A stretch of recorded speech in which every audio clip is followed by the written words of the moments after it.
ಕರ್ನಾಟಕ ರಾಜ್ಯ ಗ್ರಾಮ ಆಡಳಿತ ಅಧಿಕಾರಿಗಳ ಕೇಂದ್ರ ಸಂಘ ಬೆಂಗಳೂರು. ಕರ್ನಾಟಕ ರಾಜ್ಯ ಸಂಘದ ಕಾರ್ಯಕಾರಿಣಿ ಸಭೆ ನಿರ್ಣಯದಂತೆ ವಿವಿಧ ಬೇಡಿಕೆಗಳ ಈಡೇರಿಕೆಗಾಗಿ ಮೈಸೂರಿನ ಜಿಲ್ಲಾಧಿಕಾರಿ ಆವರಣದಲ್ಲಿ ಅನಿರ್ದಿಷ್ಟಾವಧಿ ಮುಷ್ಕರವನ್ನು ಗ್ರಾಮ ಆಡಳಿತ ಅಧಿಕಾರಿ ಸಂಘದ ಮೈಸೂರು ಜಿಲ್ಲಾಧ್ಯಕ್ಷರಾದ ನಾಗೇಶ್ ರವರ ನೇತೃತ್ವದಲ್ಲಿ ನಡೆಸಲಾಯಿತು.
ಕಂದಾಯ ಇಲಾಖೆಯಿಂದ ಅಭಿವೃದ್ಧಿಪಡಿಸಿರುವ ಸುಮಾರು 21ಕ್ಕೂ ಅಧಿಕ ಮೊಬೈಲ್ ತಂತ್ರಾಂಶಗಳ ಮೂಲಕ ಕರ್ತವ್ಯ ನಿರ್ವಹಿಸಲು ಒತ್ತಡ ಹೇರುತ್ತಿದ್ದು, 4 ತಂತ್ರಾಂಶಗಳ ನಿರ್ವಹಣೆಗೆ ಹಲವಾರು ತೊಂದರೆಗಳಾಗುತ್ತಿವೆ.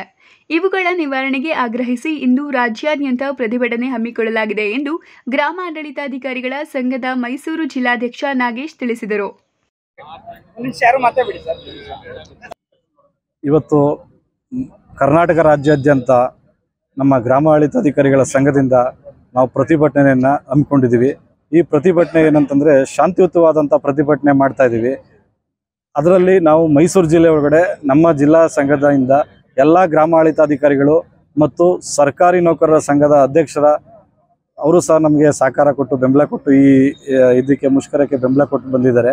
ಹಾಗೂ ಕಂದಾಯ ನೌಕರರ ಸಂಘದ ಅಧ್ಯಕ್ಷರಾದಂಥ ಸುರೇಶ್ ಅವರು ಮತ್ತು ಅವರ ಕಂದಾಯ ನೌಕರರ ಸಂಘ ಎಲ್ಲ ನೌಕರರು ಸಹ ಈ ನಮ್ಮ ಏನು ಮುಷ್ಕರಕ್ಕೆ ಬೆಂಬಲ ಕೊಟ್ಟು ಅವರು ಸಹ ಬಂದಿದ್ದಾರೆ.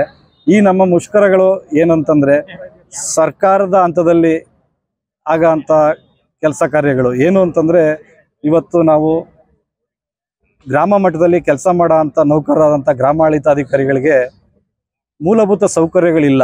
ಆ ಮೂಲಭೂತ ಸೌಕರ್ಯಗಳನ್ನ ಒದಗಿಸ್ಕೊಡಿ ಅಂತೇಳಿ, ಹಾಗೂ ನಮ್ಮದೇ ಆದಂಥ ಕೆಲವು ನಮಗೆ ಮೊಬೈಲ್ ಆ್ಯಪ್ ಇದೆ. ಮೊಬೈಲ್ ಆ್ಯಪಲ್ಲಿ 20 ಆ್ಯಪ್ಗಳು ಕೊಟ್ಟಿದ್ದಾರೆ. ಆ 20 ಆ್ಯಪ್ಗಳನ್ನ ಏಕಕಾಲದಲ್ಲಿ ಕರ್ತವ್ಯ ನಿರ್ವಹಿಸಿ ಅಂತೇಳಿ ನಮಗೆ ತುಂಬಾ ಒತ್ತಡ ಕೊಡ್ತಾ ಇದ್ದಾರೆ. ನಾವು ನಮ್ಮ ಮೊಬೈಲ್ಗಳಲ್ಲಿ ಯಾವುದೇ ಒಂದು ಮೊಬೈಲಲ್ಲಿ ಒಂದು 10ಗಿಂತ ಹೆಚ್ಚು ಆ್ಯಪ್ಗಳನ್ನ ಯೂಸ್ ಮಾಡಿದ್ರೆ ಹ್ಯಾಂಗ್ ಆಗುತ್ತೆ. ಹಾಗಾಗಿ ಸರ್ಕಾರದಿಂದ ನೀವು ಮೊಬೈಲು, ಲ್ಯಾಪ್ಟಾಪು, ಪ್ರಿಂಟರ್ಸು ನಮಗೆ ಸರ್ಕಾರಿ ಏನು ಕಚೇರಿಗೆ ಏನು ಒಂದು ವ್ಯವಸ್ಥೆ ಬೇಕೋ ಅದೆಲ್ಲ ಮಾಡಿಕೊಡಿ ಅಂತ ಕೇಳ್ತಾ ಇದ್ದೀವಿ. ಈ ಪ್ರತಿಭಟನೆಯಲ್ಲಿ ಸುರೇಶ್, ಭಾಸ್ಕರ್, ಐಶ್ವರ್ಯ ಲಿಂಗಯ್ಯ, ನವೀನ್ ರಾವ್, ಯೋಗೇಶ್, ನಾಗೇಶ್, ಸಂದೇಶ್, ಆನಂದ್ ಹಾಜರಿದ್ದರು.